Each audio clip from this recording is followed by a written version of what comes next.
За сайн байна уу? Санан байна. За энэ удаагийн уншлагаар бүгд нэлийн хүнд сэдвийг хөндөх юм аа. За тийм учраас бас жоохон бэлэн таны сэтгэл санаа бэлэн байгаа үедээ энэ уншлагыг сонсорой гэж зөвлөж байна. За энэ уншлагын үеэр бүгдээрээ сая 9 сарын үеэр тохиосон сүүлийн 1 сарын үеэр тохиосон 5 аимшигт хэрэгүүдийг харж өгөх болно. За тэгээд энэ зүйлийн эхний 2 3 тохиож хахад би бол яасан сони би яагаад юм дэлхий дээр амгалан намгүй байж ирсэн гинэт хэцүүдэд эхэлвэгээ би өөр амар гайхажсэн сониуч харахчихсан тэгсэн чинь дахиад 3 тэг магадгүй 6 дахь зүйл Twitch-con дээр сая болсон шүү дээ гэх мэт ийм хэцүү хүнд зүйлсүүд тохиогоол яваад байгаа. За тэгээд тэр дундаас би яг 5 хүний амь нас тэг хүний алтан амь нас хохирсон энэ 5 эргүүдийг харж өгье. За тийм анзаалал хэрэгүүдээ сайхан танилцуулж өгье сайхан гинэ. Тийм тэгээ энэ чи гол харах энэ 5 асуудлыг яагаад нийлүүлж харж байна вэ гэдэг ихлээр би уялдааг нь бас мэдмээр байна. Тэгээ дэлхий гэдэг гариг дээр яагаад заавал энэ зүйлсүүд тэгээ араасаа тохиовоо ямар учиртай бэ? Дэлхийн энэ зүйлсүүдээр энэ тохиолдлуудаараа бидэрт юу гэж хэлэх гээд байна вэ? Тэгээ сахиуснууд бидэрт юу гэж ойлгуулах гээд байна вэ гэдэг би өөрөө үнэхээр их мэдмээр байгаа учраас бас давхар бичлэг болгоод гаргаж өгч байна.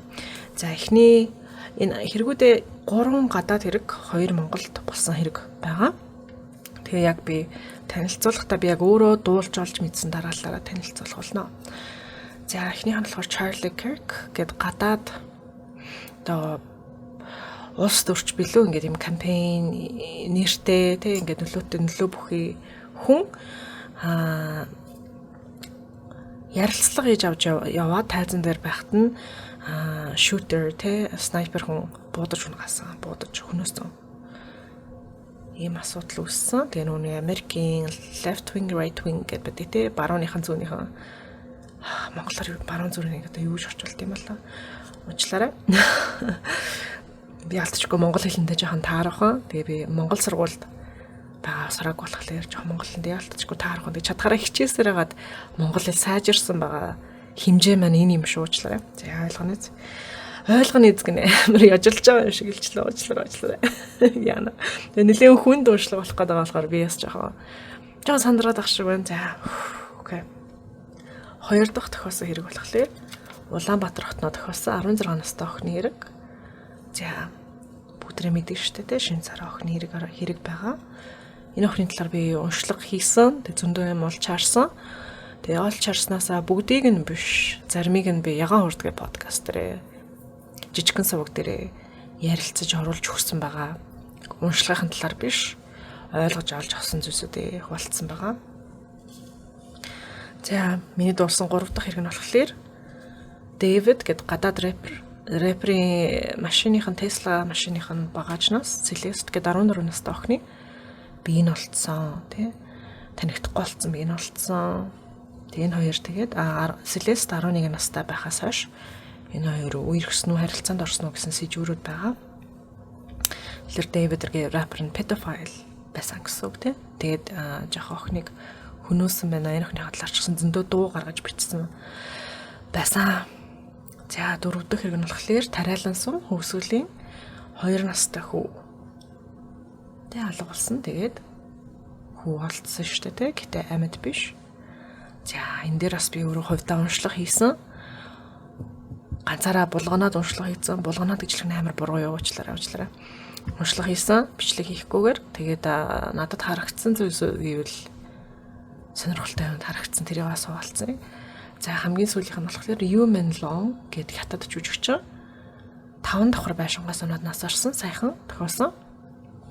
Тэгээд жүжигчин залуугийн царайг та харж ирсэн байх үнэхээр алдартай хятад жүжигчин. Тэгээд насар хүртлээ үнэхээр яг тарчлуулсан байна лээ. Тарчлуулсан, боолчлогдсон, сохор зоосчгүйч байсан. За тэгээ яг нас орохоос өмнөх тэр тохиолдлоос аимшигтай үйл явдлууд тохиосон.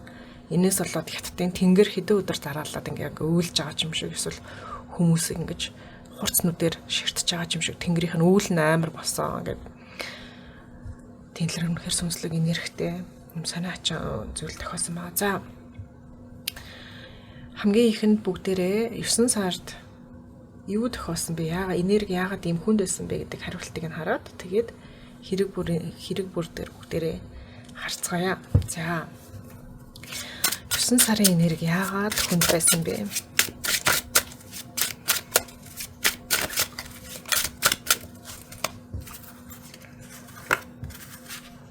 Окей.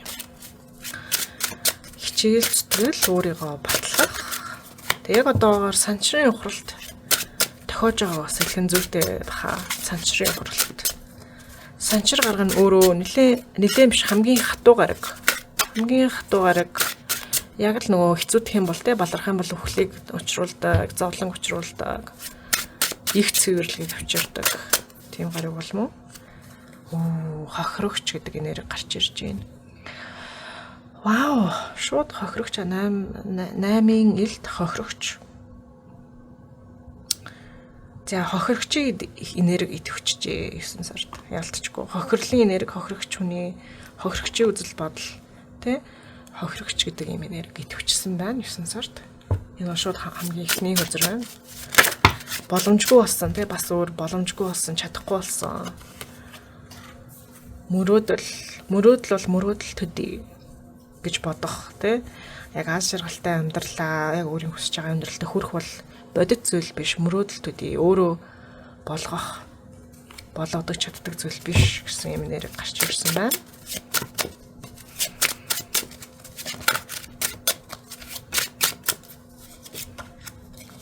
Шаналл сэтгэлийн шаналл judgment ёо. Judgment гэдэг нь болохоор шууд нөгөө нэг time judgment is nigh гэдэг юм хэллэг байдаг байхгүй юу? Англи хэл дээр тэр нь болохоор одоо их шүүлтийн 90 цаг үерлээ гэд одоо юу гин шин зомби апокалипс болдог ч юм уу жишээл их хэмжээний дайн болдог ч юм уу эсвэл тэнгэрээс лав гал ингээд шүүшээд эхлэх юм бол зарим шашинлаг хүмүүс одоо кинон дээр гудамж нь гарч ирээд the judgment is upon us гэдэг их шүүлт бидэн дээр ирлээ ингээд ойролдог ийм үзэгдэл гэдэг ч юм уу тийм кинон дээр гардаг зүйлс байдаг. Ингэж чихнээсээ ингэж ярьдаг хүмүүс ч гэсэн байдаг. Тэгсэн чи яг тэр хөзрөн гарч ирж байна. Тэгэхээр одоо их тэнгэрийн гисгээл бууж ирж байна гэдэг ч юм уу тийм. Тийм энерги байна. King of Cups. King of Cups гараад ирсэн. Окей. Хүмүүс зөвхөн ийм их шарах тэгээд ийм их judgment буюу гисгээл тийм. Их тэнгэрийн гисгээл ингэж бууж ирэхэд л хүмүүс сэтгэл зарцуулдаг. Тэгээ ингээ юм амгалан байгаа үед, аз жаргалтай байгаа үед эсвэл тодорхой хэмжээнд тайван байгаа үед бол нэг хүмүүс тоодоггүй, нэгэндээ сэтгэлийг зарцуулдаггүй, сэтгэл гаргадаггүй гэдэг энерги бол харагдаж байна. За тэгээд хүмүүс нэгнтэйгээ нэгдэхийн тулд, нэгнтэйгээ эвтэй байхын тулд, нэгэндээ сэтгэл гаргахын тулд яана зүгээр үү гэдэг ингээ нэгэндээ хань болохын тулд заавал хохирогч байх шаардлагатай байгаа. Тэгээ хох гэд амар гэж хүчтэй хохирж байгаа хүн байхгүй бол хүмүүс нэгнээ тоодоггүй. Хиний хүн заавал хохирсны дараагаар гэж хамтдаа хамсаад тэг бүгд тэр аашралтаа бүгд тэр хичээцгээ ямар нэг юм бодцгоо гэдэг ингэх гээд байдаг тал байгаа гэж харагдаж байна. Тэгэхээр тийм нэг талаараа болвол юм сөрөг зүйлсийг хийж байгаа хүмүүсийг энэ зүйлсүүд яг 9 сар тохиосон зүйлсүүд мөн боловч тэгээ ихэнх нь энэ асуудлын ихэнх нь 9 сард биш 9 сараас өмнө ингээл болоод байсан зүйлсүүд. Тэгээ ингээл даамжраал зовлон энэ хохирогч нарт ингээд хохирогч нарын анхны зовлон биш те. Одоо жишээлбэл 16 настай охиныг уцыг нь аваад те гэртээ дуудаж байгаа тэр хүмүүс өмнө нь зөндөө шантаажлсан лах те. Зөндөө шантаажлсан лах. Асуудал үүсгдэг байсан баг. Дээрлэгдэг байсан баг те. Хандардаг байсан баг те. Тэгж явж байгаад яг эцэс буюу judgment буюу яг бодит үний илэрсэн хүч нь 9 сард байжээ. Сайхан тохиожээ. Тийм гэсэн бүх ингээд муу мухаа гаргаж ирж харуулж штэ тий. Ийм зүйл тохиож исэн. Гэт харуулж байгаа 9 сард байжээ. Окей. За ойлгомжтой тэгэхээр тийм юм байна. Одоо энэ тохиолдол бүр дээр нь хөзөрнүүд харъя. Charlie Kirk бодулсан тал дээр сахиус дэлхийн маань юу гэж хэлмээр байна бидэрт. Энэ талаар бидэрт юу гэж хэлмээр байна? Charlie Kirk-ийн талаар. Вау, Charlie Kirk ажиллаа хийдэг байсан. Нэгт Charlie Kirk ажиллаа хийдэг байсан. Яг ажиллаа зөв хийхгүйсэн. Тийм учраас тэр хүний хугацаа дууссан гэдэг ийм нэрийг шууд мессеж шууд гарч ирж байна. За хоёрт болохоор хүмүүс яг хичээхийн яг бодит өөрчлөлтийг тэгээ нийгэм Америкчуудын талаар л байгаа юм л да. Америкчууд бодит өөрчлөлтийг бодит акцийг гаргахын төлөө ингээд яг тий хамраа ажил дээр тулгаад ингээд яг ажиллаа ингээд тоншууд хийх ёстой байдалд тэгдэг. Оронд нь ингээд нэгнээ буудах гэдэг ч юм уу тий уурлах гэдэг ч юм уу бусдад буруу тохох гэдэг ч юм уу ингийг сонгодог гэж харагдаж байна. Яг ингээд хичээл зүтгэл гаргаад ажиллаа хийгээд тэг ингээд улс орноо сайхан хөгжүүлэх талаар хичээж болохоор байтал тийхгүй тэрний оронд ингэж савсаж уурлахыг сонгодог. Тэг ингэж савсаж уурлах, Charlie Kirk-ийн драма үүсгэх гэдэг ч юм уу тэ нэгнийгаа буудаж хөнөөх, нэгэндээ уурлах ингэж халыг санах нь ерөөсөө ажиллаа хийхгүй байх шалтгаан гэж харагдаж байна. Тэгээ бас Charlie Kirk өөрөө ажилласаа хийхгүйсэн гэж бас шууд утгаар харагдаж байна. За 16-наас доорх нэг талаар дэлхийн сахиус маань юу гэж хэлмээр байна?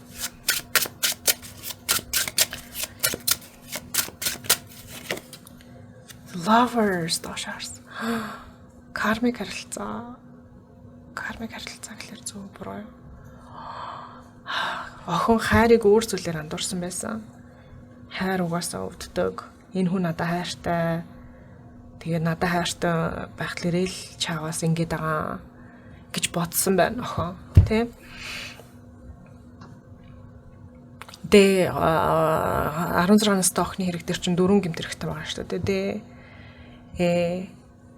Хэрэгтэн хэрэгтэн Г хэрэгтэн Н гэдэг намын эрдэн га эрдэн их сайхан баха тэгээд тагваад орч билүү те.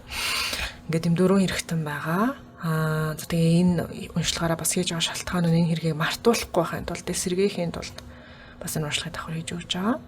За энэ нөхцөл байдал дээр гол үйлцсэн хүмүүсүүд нь дээ штэ. Тэгээд болоо дагаад орч инх сайхан хоёр гэж харагдсан. Тэгээ инх сайхан болохоор яг үнэхээр хүн алж үзхийг хүссэн хүүхэд гэж харагдсан инх сайхан нь.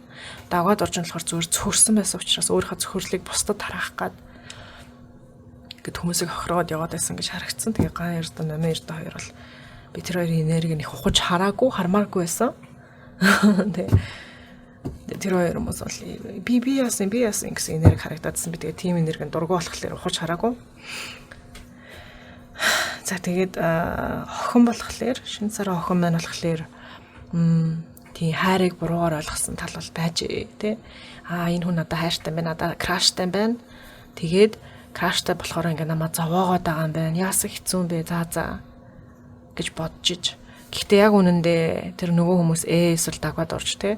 Нэг сайхан эсвэл дагваад орж хоёрын аль нэг нь түнд үнэхээр 100% халыг санаж исэн гэдгийг бол олж хараагүйсэн байна. Энээс бүгдээрээ нийгмээрээ юуг сурах хэрэгтэй вэ гэхээр хайр ба хал хоёрын ялгааг үнэхээр сайн ойлгож сурдаг болмоор байна. Бүгдээрээ. Тэ? Дарангуулал бол хайр биш.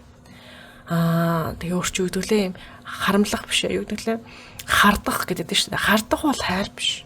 Хардж гинэ гэдэг чинь тэр хүн таныг өмжилж гинэ ингээд өөрийн эд хэрэгсэл мэтэр өмжилж гинэ гэсэн үг байхгүй тэр хайр биш. Хайр гэдэг чинь хүндлэл бол хайр. Нэгнээ хүндлэх, нэгэндээ дуртай байх, нэгнийхээ найз байх бол хайр те жинхэнэ хайр. Тэгэхээр монголчууд жинхэнэ хайрын талаар ойлголт муутай байна. Муу. Энийгээ сайжруулах хэрэгтэй. За шинэ сарын охины тал дээр дэлхий бас хүмүүсд өөр юу гэж хэлмээр байна.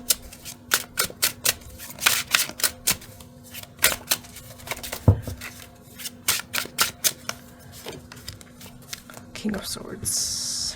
Салхины ордын залуу хэм бэ? Дагваад орж инх сайхан 2-3 дундаас. Салхины ордын хүн тэр нь гол гэмт хэрэгтэн гэж харагдаж байна. За тэгээ тэр хүн бас маш их хэл хязгаарыг зөрчдөг байсан. Тэр өдөр бол тэр охины хэл хязгаар үнэхээр зөрчигдсөн тийм хэл хязгаар байхгүй болсон. Гэтэ тэрнээс өмнө ч гэсэн баг ингээ хэл амаар үг хэлээр ингээ дижитал орчноор гэдэг ч юм уу зөрчөөлөдөг байсан. Шинэ сар охины хэл хязгаарыг. За тэгээд бас тэр энэ охинд Хэгийн тохиолдсон шүү дээ тий. Шинэ сар охинд Хэ тохиосон.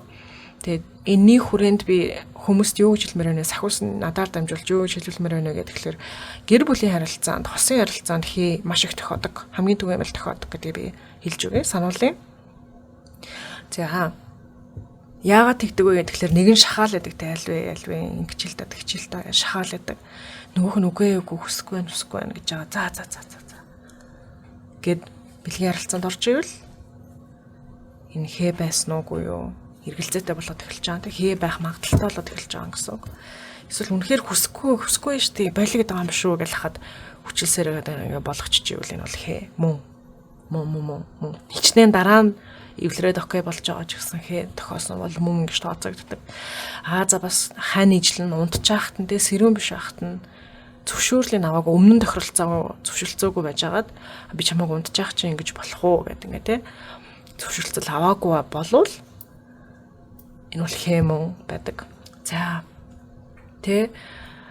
бас тэгээд ер нь бол хүчингийн хэрэг тэ маш олон өөр байдлаар тохиодог. Тэгээд маш олон өөр байдлаар тохиодгийг монголчууд бид нормал гэж бодоо яваад байдаг. Энгийн гэж бодоо яваад байдаг.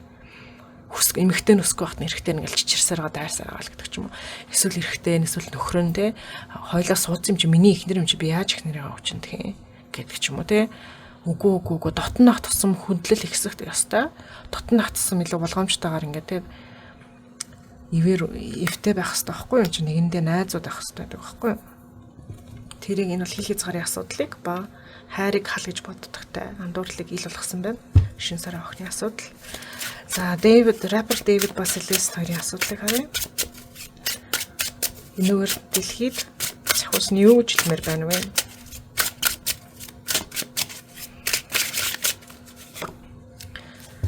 Burden.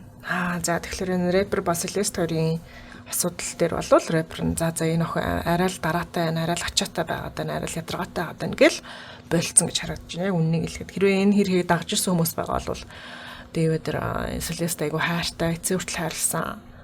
Энтэр гэж харагдах гээд яг үндэ тийм биш байж. Дэвидэд сүултээ бүр ядаргаатай санагдаж ирсэн Селест нь. Тэгээ ядаргаатай санагдсан учраас ингээл хаягдсан байна. Тийм. Тэгээ дэлхийд энэ талаараа юуг ойлгуулмаар байгаа вэ? Хүмүүс Wheel of Fortune азгуутал. Энэ бол ерөөсөө аз ба амжилтын талаар байна. Ерөөсөө Дэвидийн хэрэгээр болохоор Дэвид энэ рэпер маш хурдан амжилтанд хүрсэн, маш хурдан оргилд хүрсэн юм залуухаар рэпер хүүхэд байгаа. 20 нас хүрсэн үгүй юу те. Тэгээ энэ хүүхэд амжилтанд хүрэхийн тулд маш өөрөөсөө дэндүү их золиослохдоо өөрийн үнэлэмжүүд, үнцэн тэгээ өөрт нь юу чухал байдаг гэх мэт өөрийн хүн чанар гэх мэт зүйлсээ золиослсон. Тэгэхээр жаахан азийн төлөө, амжилтын төлөө золиослож болохгүй зүйлс гэж байдаг. Энийг ухааруулах гэсэн тохиолдол байна. Хүн чанараа гэм байж алдартай болсон тийм азтай жижигхэн азийн төлөө хүн чанараа хүртэл хийсэн. Ингэж явсаар агаад Селест гэдэг охин хүнийг хүртэл хөнөөж чаддаг байх дээрээ хүн чанараа алдсан байна шүү дээ тийм. Тэр нь хүн чанарын сургаал байсан байна. За тариалан сумын 2 настай хүү. Би энэ дээр хэлэх юм амар их байна. Тариалан сумын 2 настай хүүгийн талаар би хуваар онцлог хийсэн учраас за юун түрүүнд хувьсгалийн 2 настай хүү дээр би онцлог хийсэн. За би хөдөр сугалж байхад бүр удаа дараалан морины дүр зурагтай хөзөрнүүд амар их гарч ирсэн. Би тэрний учрыг нь юусоо олоогүй. Амар их морины дүр зураг гарч ирээлсэн. Би энэ асуудалд морь яаж холбогдоод байгаа юм болоо гэж гайхсан. Тэг яг тэр тухайн эрэл хайгуулыг хийж авч явж исэн гэдэг ч юм уу. Тэг тухайн эрэл хайгуулын үеэр юу тохиож ирснийг мэдж байгаа хүмүүс бол морь ба гол гэдэг юм гол горих ч юм уу те юм устай зүйл усны бит гэдэг нь гол ажуулна горих ажуулна эсвэл одоо юу ч юм байд юм байгаа хувийн ус ч юм уу мэдэхгүй эсвэл юм шал баг ч юм уу те ийм зүйл амар ач холбогдолтой байгаа зүс морь гол горих гэдэг юм. За тэгээ дээрээс нь энэ хүүхдийг өөр нэгэн хүн ингээ хамт найзаа хойлоо тоглоё гэсэн байдлаар ингэж дагуулж авч яваад тэгээд санамсаргууд зүйл тохиосон. санамсаргүйгээр амнасанд нь хүрсэн ч юм уу те ингээд эрүүл мэнд нь халдсан ч юм уу санамсаргүйгээр хохирол учирсан гэж харагдсан. Гэхдээ анханасаа энэ хүүхд дагуулж явсан хүн нь болохоор гоё юм санаж бол тэр хүүхд дагуулж яваагүй тэ гэж надад харагдсан. Надаа ингээд хүзрүүдийг харахад педофилын талаар яриад байна уу гэж би гайхсан боловч би бас яг баттай хэлж мэдэхгүй байна те. Тэгээд энэ 2 настай хүүд яг халыг хийсэн хүнийг гэрийнх нь бол мэдж байгаа, гадарлаж байгаа. Тэгээд тэр сумынхан ч гэсэн ер нь мэдж байгаа. Яг тэр хүн л тэгсэндээ гэд хүмүүс угаасаа мэдж байгаа гэд зүүн совин гороо гэдэг ч юм уу те. Айгүй юм ойлгомжтой хүн байгаа. Хэрэгтэн гэж харагдсан. Тийм ээ. Тэгэхээр морины дүр зураглаас машин гэж орчуулагдаж болно. Яг бол таруу уншлага дээр машины дүр зураг байдаг учраас магадгүй cherry байгаа тийм. Гэхдээ машины дүр зураг байдаг учраас мор гэж агаар машиныг бас бэлэгдэжсэн байх боломж бий. Гэхдээ бид нар морины дүр зурагладыг бол ойлгоогүй. Ямар ч үлээсэн хүүд халыг хийсэн хүн хүүг таньдаг байсан өмнө хүүтэй харилцаж үзчихсэн хүн. За тэгээ эрэл хайгуул хийж байгаа хүмүүсүүд энэ гимт хэрэгтнийг тэг гол ялтныг олж харсан. Гэтэ нэг сүрхийн бодог хүү биш ээ гэж орхигдсон тий. Энэ том хүн байна тэргээ бодоод орхигдсон гэж харагдсан шүү. За эрэл хайгуулгын тал дээр болохоор эрэл хайгуулынхаа эхний өдрөө бараг ажил хийгээгүй, бараг хөдөлгөөнөөсөө хийгээгүй гэж харагдсан. Тэгээ 2 дахь өдрөөс хөдөлж эхэлсэн гэж харагдсан байгаа. За 2 настай хүүгийн хэрэгээр дэлхий ба сахиусууд нь бидэнд юу гэж хэлмээр байна вэ? За тэгээ бас 2 настай хүүд надаа ийм 2 таамаг байсан. Эхний таамаг нь болохоор хүү айгүй юм хүчтэй зүүн бэлэгч байсан уу? Эсвэл хүү өөрийнхөө сонголтоор яваад өгсөн гэдэг ийм л 2 надад таамаг байсан. Яагаад бол хүн 3 нас хүрэх хүртлээр дэлхийг ингээд жоохон шинжиж үздэг. Амьдралаа жоохон шинжиж үздэг. За дэлхийн нийгмийн орчин ямар байна те? Дэлхийн энерги ямар байна гэж шинжиж үзэж хагаад таалагдахгүй байх юм бол эсвэл за дараа болыг шийдчих юм бол 3 нас хүртэлх хүмүүс өсвөрг үүлийн үргүүгээр нас орж болдог. Өөрийн сонголтоор нас орчуулдаг. Амиа орлдог гэсэн үг биш. Нас орохыг сонгонгууд ямарваа нэгэн байдлаар өвчин зовлонгоор гэдэг ч юм уу те. Ямарваа нэгэн байдлаар нас орчдөг. Тэгэхээр 3 нас хүртэлх хүүхдүүдийн сахиусын хамгаалалт амар хүчтэй байдаг. Тэгэхээр ерөөсө тэр хүүхд нас орох боломжтой 3 нас хүртэлх хүүхэд нас орох боломж нь гэхэлэр нэг бол айгүй хүчтэй хорлол орж ирэл сахиуснаас илүү хүчтэй хорлол орж ирвэл хүүхэд хохирчулдаг. Тэр нь ихэвчлэн тэр хүүхэд хонход айгүй хүчтэй зүүн бэлэгч өгдөл байсан бол тэгэж илүү хорлолууд ингэж зүүн бэлэгч нарыг таргет хийдэг. Ингээ зүүн бэлэгч нар руу тоочглож дайрдаг байгаа. Эсвэл хүүхэд өөрийн хүслээрээ би болъё гэдэг ингээ яваад өгсөн байх магадaltaй. Тэгээ хүүхэд нас барахаас өмнө их хэмжээний муу мэдээ, их хэмжээний сөрөг цочруулсан мэдээ чихэнд нь эргэн тойронд нь байн нэг удаа биш байн дуулцсан гэж уншлахаар харагдсан.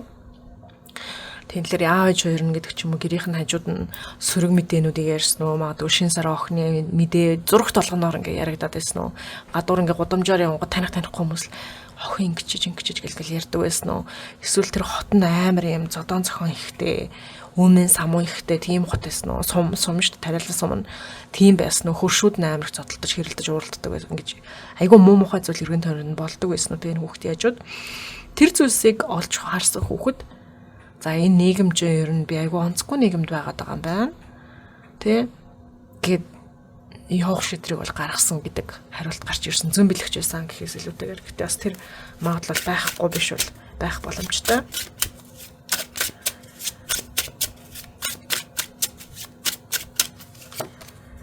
За тийм хүүхэд бол шийдвэрээ гаргасан гэж харагдаж байна тийм. Тэг хүүхэд бол шийдвэр гаргахдаа бас яг 100% шийдээгүй байсан учраас эхлээд алга болсон байна шүү дээ. Эхлээд алга болж үдсэн гэж надад харагдсан. За ер нь явцдаг ч юм билүү, үлдчихдэг ч юм билүү гэж бодож байхад нь хажуунаас нь яг нэг хэрэгтэн гарч ирээд сонголтыг нь гүйцэлдүүлж өгсөн гэж харагдаж байна. За тэгээд 2 настай хүүгийн шарх болохоор маш удаан хугацаанд Монгол улсад зохилж байгаа гологдлтын шарх. Би хангалтгүй гэдэг шарх тий. Амарч болдоггүй шарх, амар тайван үздэггүй шарх. Монголчууд гэдэг маш удаан хугацааны амар тайван үздэггүй шарх. Би тэгээ яах ёстой юм гэдэг шарх. Энэ шарх нь эцэг эхчүүдийн шарх гэж болцсошгүй. Би хүүхдтэйгээ яаж харьцах хэвээр ингүүл зөв юм уу? Хүүхдтэй гар өрхөн зөв юм уу, буруу юм уу? Тэ? Хүүхдтэйгээ хатуу харьцах нь зөв юм уу, буруу юм уу? Хүүхдийг хитрхи эрхлүүлэх нь зөв юм уу, буруу юм уу? Би мэдэхгүй байна. Яас хэцүү юм бэ? Гэдэг ийм мэдрэмж шууд энэ хөзөрнөөдөөс гарч ирж байна. Тэгээд эннийхэн шархыг эцэг эхчүүдийн голцоо 2 настай хүүхдийн асуудал эцэг эхчүүдийн энэ шархыг сэдрэх зорилготой тохиосон мэдээ болсон гэж харагдаж байна. За тэгээд мэдээг дуулсан хүмүүс эцэг эхчүүдийн дотоод шархаа ил гаргаж ирээд ангаах тий ангаах бол энэ гол учир байж. За 2 настай хүүгийн талаар дахиад нэг үзэр харъя.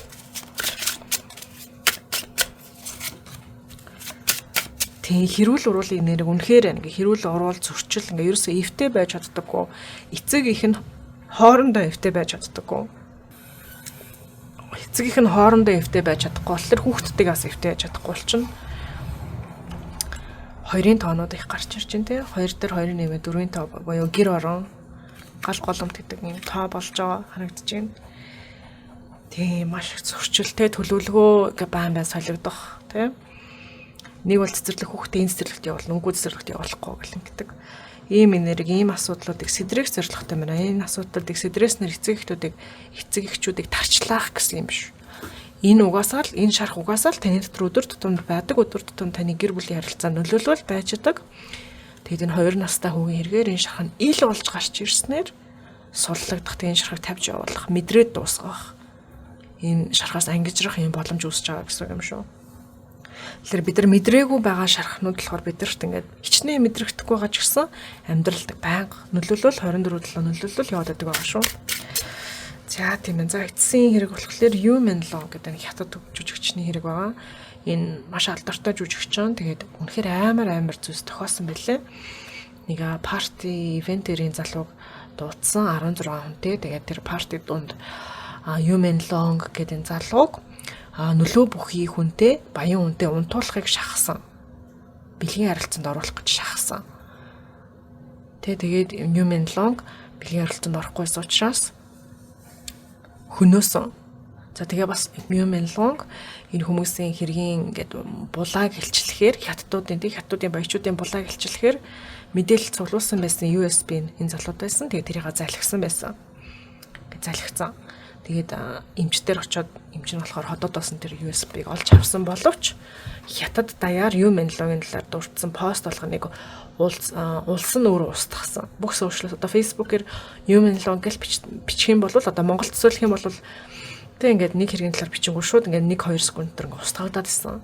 Тэгэхээр ингээд амар хүчтэй хүмүүс энэ асуудлын ардаасаа ингээд ихсүү хятад. Энэ асуудлаар юуг ойлгохыг ямар учиртай асуудал вэ?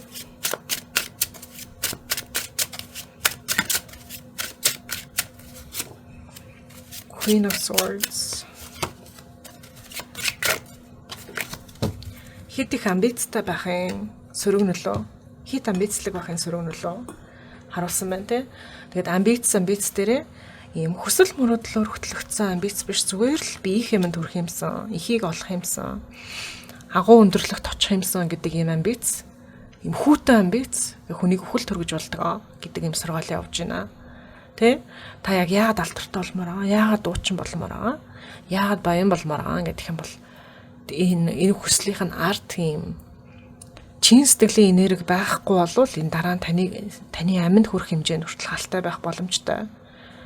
Энийг авсныхаа дараа ч гэсэн та хангалуун биш болно, хүснээ аваагүй ойлгох болно гэдэг ийм сургаал явж байна. Тэгэхээр баячуудын рэпруудын тал дээр, одуудын тал дээр дандаа ийм төстэй байна те.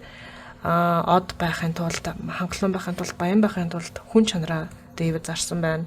Human law болохоор зүгээр л ингээд толгоогоороо те. Хугасаа хятадуудад нэг тийм тал байдаг те. Ингээ ямар ч шалтгаан юм бэ мэдэхгүй. Ингээд хамгийн шилдэг байх гал хичээгээд байдаг шүү дээ те. Сургууль дээр хамгийн шилдэг сургуульд орохгүй л те. Тэгснээ ямар сургуульд орж ирэх гэхээр нэг бол доктор, нэг бол инженер гэдэг ч юм уу ингээд яг хүсэл зорилгоо те дотоод сэтгэлээ сонсохгүйгээр л ингээл зүгээр л яг толгоогоороо бодож байгаа. Энэ тэр сайн зүйл гэж бодсон зүйл, тоочлоод авсан зүйл тэрнийхээ араас амар шаргуу зүтгэдэг шүү дээ хятадууд. Тийм сургаалыг ил болгосон байна. За эцсийн үзрийг харъя. Дэлхий болон сахиусрууд энэ сөрөг мэдээнүүдийн талаар мэдээнүүдээр дамжуулж бидэрт юуг хэлмээр эцсийн хэлэх зүйлийг нь сонсъё.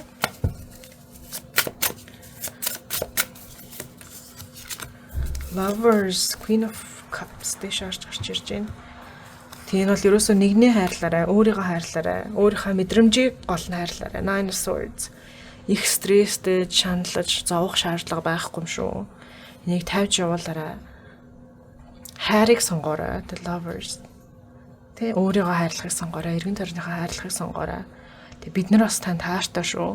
Дэлхий ба сахиуснууд нь бидрийг шийтгэх гэсэндээ ч биш тэ. Зовоох гэсэндээ энэ зүйлсийг тохиолдуулаагүй маа. Хайрлаж байгаа шүү гэдгээ хэлхийг хүсэж байна сахиус дэлхийн. Бид нар та нарт хайртай шүү. Бид нар чамд хайртай шүү гэдгийг хэлхийг хүсэж байна. Тэгээ бити стресс дээрээ бити зовоорой. Шаардлагагүй шүү. Минийхөө тайван байгаарай. Бити санаа зовоорой гэж шууд утгаараа хэлж өгч байна. Намайг худлаа бурж гин гэж бодож байвал бусад тараа уншлага хийдэг хүмүүсийн хөзөрнүүдийг хараад комментэд хэлж өгөөрэй. Нэрээ тэгээ бэлдсэн. Угаасаа л тийм байгаа зү тэ. Стресс гэдэг үзэр доошоор гараад ирсэн. Хайртай гэдэг хайр гэдэг үзэр дэшээр гараад ирсэн. Сэтгэлийн хайр гэдэг үзэр дахиад дэшээр гараад ирсэн. Надад туслаарай. Босод тараа уншлага хийдэг хүмүүс туслаарай. Тэгэхгүй бол тараа уншлага хийдэг хүмүүс бол намайг худлаа бурж гин л гэж боднох. Ваа, яагаад ингэ худлаа бураад уянгалаад байгаа. Окей, за. Энэ 5 эргүүдийг дэлгэж үзээд, хөзөр дэлгэж үзээ. Би бол их юм тунгаалаа. Ойлгоо, нэг сэтгэл маань ч гэсэн нэг цэгцэрж байгаа юм шиг болж байна. Тэгээ таанд ч гэсэн адилхан нөлөөтэй байсан болов уу гэж надад байна. За энэ дом уншлага нь ингээд бодлоо. За тэгээ сайхан бие бодоорой, тэ өөрийгөө хайрлаарай. Амраа маглангаа нэг тавиарай. За баярлалаа, дараагийн бичлэгээр уулзъя. Сайн сайхныг хүсье. Баяр та.